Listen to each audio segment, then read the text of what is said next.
Ya estamos de regreso y después de que la OMS declarara el fin de COVID-19 como emergencia internacional de salud, ayer mi compañero Jaime Núñez platicó con Carol Perelman, divulgadora de ciencia, quien a lo largo de la pandemia pues nos ha hablado de este tema. Escuchemos qué fue lo que les dijo. Creo que hoy es un día, como tú bien lo dices, histórico para abrazarnos, para darnos una palmada en la espalda y decir algo hemos hecho bien, porque bueno, el director de la Organización Mundial de la Salud, Tedros Adhanom, haya aceptado la recomendación de su comité de emergencia, que por número 15 se reunieron el día de ayer y recomendaron terminar esta emergencia de salud pública de preocupación internacional, que la declararon el 30 de enero del 2020 y 1.191 días después de 14.000 millones de dosis de vacunas aplicadas en el mundo, de miles de estudios, investigaciones, de cantidad de mensajes que mandamos a través de los medios de comunicación, dándole evidencia que día a día íbamos entendiendo sobre este nuevo virus, pues podemos decir fin a la emergencia. Ahora, COVID-19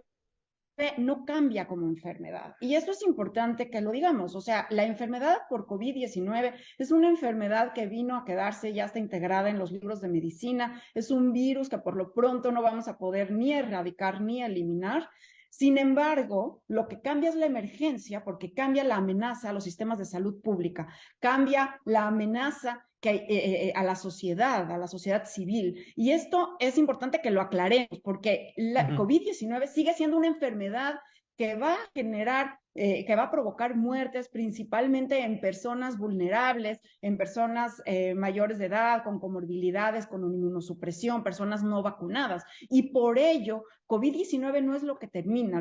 es la emergencia. Y lo que debemos de continuar, porque lo dice claramente la Organización Mundial de la Salud, y el día de ayer sacó un documento importantísimo que llama a una transición de emergencia a un manejo de COVID de largo plazo, donde está hablando de que es importantísimo seguir con la vacunación, es importantísimo seguir con el monitoreo del virus, seguir con la investigación, seguir con los sistemas de salud robustos y, por supuesto, hacer accesibles los tratamientos, porque todo ello va a ser que a nivel personal y a nivel comunitario podamos ir manejando mejor esta nueva enfermedad que además parece que no se va a comportar de forma estacional, como por ejemplo la influenza, sino va a tener olitas durante el año. Entonces, bueno, pues a nivel personal, cada quien asumiendo nuestro propio riesgo y conociendo nuestro riesgo personal, tenemos que seguir con las medidas en la medida de que estemos o no vacunados, tengamos comorbilidades o no, y entonces poder determinar el uso de cubrebocas, mejorar la ventilación en nuestros espacios y todo lo que hemos aprendido. Carol, ya tenemos medido el impacto social, médico, emocional de la pandemia, 3 años y algunos meses después. ¿Tú consideras como experta y como una atenta testigo de lo que ocurre en el mundo, ya dimensionamos lo que nos pasó o lo vamos a dimensionar en los siguientes años? Yo creo que estamos muy cerca del evento como para tener la perspectiva, pero sin duda deja muchas secuelas esta pandemia, no nada más a nivel salud individual, el long COVID, que se estima que 1 de cada 10 sobrevivientes de esta enfermedad queda con alguna secuela, y esto es un tema importantísimo que debemos de seguir investigando para encontrar, por ejemplo, los factores de riesgo, qué hace que una persona tenga estas secuelas y otras no. Y que además, si lo dimensionamos a nivel mundial, que son 670 millones de casos confirmados de COVID en el mundo, sabemos que son mucho más, que esto está súper subreportado, pero asumiendo que son los 670 millones, al menos hay 67 millones de personas y algunas que no han ni siquiera podido regresar a sus entornos de trabajo, de estudios, por estas debilitantes secuelas. Pero además a nivel de salud mental, este estrés postraumático y a nivel de salud, de sistemas de salud, nuestros médicos fatigados, enfermeras, todo esto deja secuelas y sin duda daños colaterales, como por ejemplo UNICEF acaba de reportar cómo la cantidad de niños que no han podido ser vacunados de sus esquemas de rutina. Estamos hablando de polio, de tétanos, sarampión, enfermedades que ya teníamos más controladas, enfermedades que son prevenibles y que muchos niños no han podido ir, que no han llegado por sus esquemas iniciales, niños de 1 año, de 2 años, que no están cubiertas con estas vacunas tan esenciales. Entonces, sí acaba esta emergencia, pero obviamente es un corte de caja, Jaime, para decir, ¿qué hicimos bien? Porque muchos sí hicimos bien, hicimos vacunas en tiempo récord, vacunas eficaces, seguras, pero también mucho hicimos mal. Y yo te agradezco como divulgadora de la ciencia, preocupada por la salud de nuestras comunidades, de México,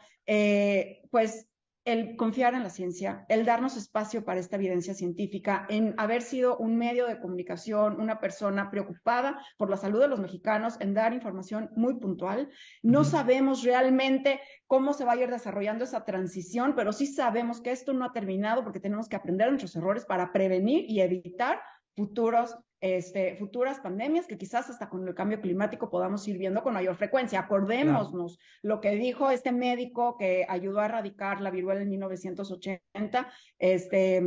Larry Brilliant, él dijo, las epidemias no son evitables, pero las pandemias son opcionales. Y hoy tenemos nosotros como seres humanos las herramientas para decidir no tener más pandemias. En ese sentido, Carol, estamos platicando con Carol Perelman, ella es química, farmacéutica, bióloga por la UNAM, divulgadora de la ciencia. Carol, en ese sentido, yo recuerdo al dueño de Microsoft en su momento, en ese momento cuando estábamos pues todos muy atentos a lo que estaba sucediendo en los medios de comunicación, Bill Gates fue muy usado un video de él que señalaba que la próxima pandemia la contemplaba como lo que se vivió, como lo que vivimos con el COVID-19, que iba a ser un tema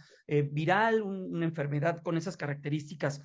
¿Es lo que la ciencia esperaba? ¿Es lo que el mundo esperaba de esta última que tuvimos, de esa gripe, la gripa española que le llamaron, que luego le cambiaron el nombre para no estigmatizar algo que ocurrió con el COVID-19, para no señalarlo como el virus China? ¿Es lo que esperaba la ciencia alrededor del H5N5 y lo que nos sucedió a nosotros en el 2008-2009, o fue peor? Bueno, Jaime, tomas un punto sumamente importante, porque sí se sabía que posiblemente íbamos a enfrentar una epidemia, una pandemia. Se creía que iba a ser de influenza, de un virus de la familia de la influenza, no necesariamente un coronavirus, aunque veíamos ya algunos indicios de los coronavirus con la epidemia que tuvimos del SARS, de MERS, y bueno, obviamente ahora de SARS-CoV-2. Ahora, es muy importante, y qué bueno que lo podemos platicar, el por qué se originan estas epidemias, por qué se originan, y generalmente es por el contacto del ser humano con especies animales, generalmente silvestres, el invadir ecosistemas. Esto provoca y aumenta el riesgo de una zoonosis, de poder estar en contacto. Ahora tenemos latentes algunos virus que nos llaman la atención, como por ejemplo el H5N1, que es la gripe aviar, pero que poco a poco hemos estado viendo que está enfermando a otros mamíferos. Ojo, no de transmisión entre mamífero y mamífero, y esto es bien importante, pero sí no quitarle el ojo. Entonces, por supuesto que tenemos las herramientas para estos monitoreos, para poder ir llevando más de cerca esta evidencia y poder tomar decisiones más precoces. Y por eso es tan importante los aprendizajes que podemos hacer a partir de COVID-19, donde podemos hablar de la importancia de la comunicación, de tratar de evitar la infodemia, los fake news que tanto daño nos hacen, y más bien ir siguiendo a la ciencia y apoyar la ciencia, por ejemplo, en tener vacunas rápido, en tener tratamientos rápido, en poder tener diagnósticos, pruebas diagnósticas. No existía el virus, no conocíamos el SARS-CoV-2, y en un par de meses ya teníamos pruebas para poder hacer un diagnóstico. Carol, por último, ¿con qué te quedas de lo que sucedió en México y de cómo actuamos sociedad, Estado, sistema de salud pública?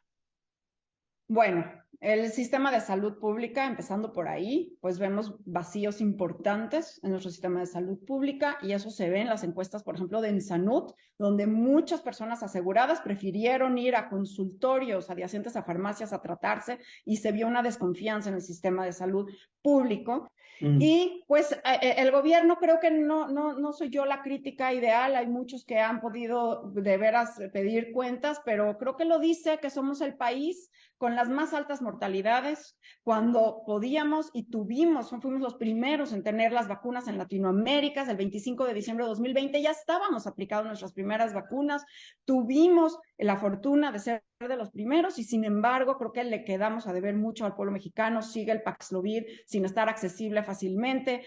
siguen las pruebas sin hacerse y tenemos 700,000 mexicanos que nos faltan en cada mesa, en casas, dejando niños huérfanos, cuando podríamos haber manejado la pandemia de una forma distinta, sin minimizar, sin llevar conteos centinelas para una enfermedad tan nueva. En fin, muchos vacíos que nos queda a deber en ese sentido, pero creo que el premio mayor va a la sociedad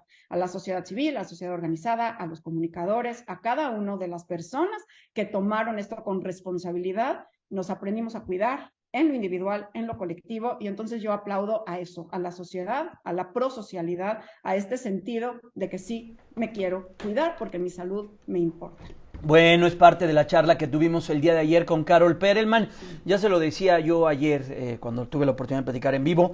de los rasgos positivos que nos deja el COVID-19, que a pesar del dolor hay temas y balances pues que se tienen que hacer también en esa parte positiva. Una de esas es personajes como Carol, personajes como el doctor Moreno, como Alejandro Macías, gente que pues divulgó, dio a conocer, fue parte, caminó con nosotros de la mano en medio de mucha incertidumbre, poca información, poca claridad, y una de estas personas es Carol Perelman. Vamos a la pausa comercial, 9:12, ya volvemos.